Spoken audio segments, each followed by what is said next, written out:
மற்றவர்கள் புரிந்து கொள்ள முடியாத போராட்டங்களை நீங்கள் ரொம்ப எளிதாய் கடந்து போய் கொண்டிருப்பீர்கள். எத்தனை பேர் ஆமென் சொல்றீங்க? ஈஸியா கடந்து போய்கிட்டு இருப்பீங்க. மற்றவங்களை புரிஞ்சு கொள்ள முடியாது, இவ்வளவு பெரிய பிரச்சனையா போராட்டமான்னு யோசிச்சுட்டு இருப்பாங்க. ஆனா நீங்க அவ்வளவு ஈஸியா எளிதாய் நீங்கள் கடந்து போய் கொண்டிருப்பீர்கள். பெரிய பிரச்சனையா இருக்கும், பெரிய போராட்டமா இருக்கும். எல்லாரும் பார்க்க எப்படா இந்த ஆள் மீண்டு வரப்போறான்னு நினைச்சுக்கிட்டு இருப்பாங்க. நீங்கள் பார்த்தீங்கன்னா ஈஸியாக எளிதாக கடந்து போயிட்டு இருப்பீங்க. அப்படின்னா அதை கடந்து போக செய்கிறது என்னது? உங்களுக்குள்ளே இருக்கிற அந்த அபிஷேகம். சொல்லுங்க, எனக்குள்ள ஒரு அபிஷேகம் இருக்கிறது. ஹல்லேலூயா. நோக்கத்தோடு வாழ அழைக்கப்பட்டவர்களுக்கு தான் எதிரி அதிகமாக இருப்பான். எதிரியே இல்லையா, நீங்கள் ஒரு பெரிய நோக்கத்தில் இல்லைன்னு அர்த்தம். எதிரி சத்துருக்கள் யாருக்கு அதிகமாக இருப்பாங்க? யுத்தத்துக்கு கிளம்புன ஆளுக்கு தான் எதிரி இருக்கான். எத்தனை பேர் ஆமென்னு சொல்றீங்க? ஹல்லேலூயா. கிரவுண்டில் விளையாடுறதுக்கு பேட்டை பிடிச்சிக்கினா தான் பவுலிங் போடுறதுக்கு ஆள் இருப்பான். ஆமாவா இல்லையா?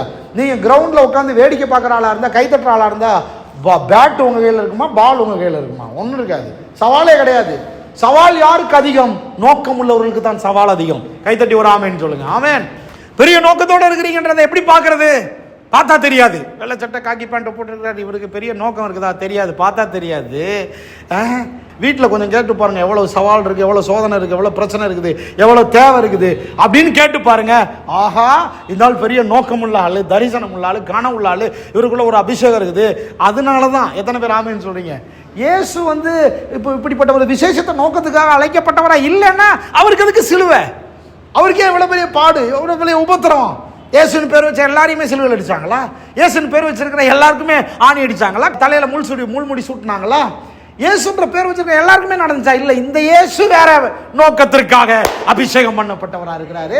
அதனாலதான் இவருக்கு முள்முடி, அதனாலதான் இவருக்கு ஆணி, அதனாலதான் இவருக்கு சிலுவை, அதனாலதான் எல்லாம் காரி துப்புறாங்க, அதனாலதான் இவர் கண்ணீர் வடிக்கிறாரு, ரத்தம் சிந்துறாரு, எல்லாம் பண்றாரு. நான் சொல்றேன், உங்களுடைய பாடுகள், உங்கள் வாழ்க்கையில் இருக்கிற உபத்திரவங்கள், உங்களுக்கு இருக்கிற அந்த எதிரி சோதனைகள், சூழ்நிலைகளை என்னத்தை காமிக்குது? நீங்கள் ஸ்பெஷல் அனாயிண்டட்ன்றதை காண்பிக்கிறது. ஒரு பெரிய நோக்கத்திற்காக நீங்க அழைக்கப்பட்டு இருக்கிறீர்கள் என்பதை காண்பிக்கிறது. இருக்கிறீங்களா இல்லையா? ஆமென். தலையை கை சொல்லுங்க. ஒரு பெரிய நோக்கத்திற்காக நான் அழைக்கப்பட்டிருக்கிறேன். ஆமென். பெரிய எதிரியா, சோதனைகளா, சூழ்நிலைகளா, ஒரு பெரிய போராட்டத்தோட நீங்க முன்னேறி போய்கிட்டே இருக்கிறீங்களா? இது என்னத்தை காமிக்குது? கடவுள் உங்களோட இருக்கிறாரு, உங்க மேல ஒரு அபிஷேகம் இருக்குது. இஸ்ரவேல் ஜனங்களுக்கு தான் செங்கடல், ஆமாவா இல்லையா? எகிப்தியர்களுக்கா செங்கடல்? எகிப்தியர்களுக்கு செங்கடல். இஸ்ரவேல் ஜனங்களுக்கு தான் செங்கடல், ஆமாவா இல்லையா? யோசேப்புக்கு தான் குழி. யோசேப்பு அண்ணமார்களுக்கா குழி? இல்ல. யோசேப்பு தான் விற்கப்படுறான். யோசேப்பு அண்ணமார்கள் விற்கப்பட்டாங்க? இல்ல. யோசேப்புக்கு தான் அவமானம், சிறைச்சாலை, துரோகம் யோசேப்புக்கு தான் நடந்துச்சு. அவங்க அண்ணமார்களுக்கெல்லாம் ஒன்றும் நடக்கவே இல்லை. ஹலோ, அதனால தான் நான் சொல்கிறேன், உங்களுக்கு நடக்கிறதெல்லாம் மற்றவங்களுக்கு நடக்கணும்னு அவசியம் கிடையாது. ஏன்னா நீங்கள் ஸ்பெஷல். சொல்லுங்கள் தலைவர், நான் ஸ்பெஷல். சொல்லுங்கள், நான் ஸ்பெஷல், அதனால தான் இப்படி இருக்கிறேன். ஆமே, அப்படின்னு என்ன அர்த்தம்? நான் ஸ்பெஷல் அதனால தான் இப்படி இருக்கிறேன்னா, என்னையா அந்த ஸ்பெஷல் எனக்கு தேவைன்னு நினைக்காதீங்க. என்னன்னா, இது உங்களுக்கு பெருசாகவே இருக்காது. இதை கடந்து போய்கொண்டே இருப்பீர்கள்.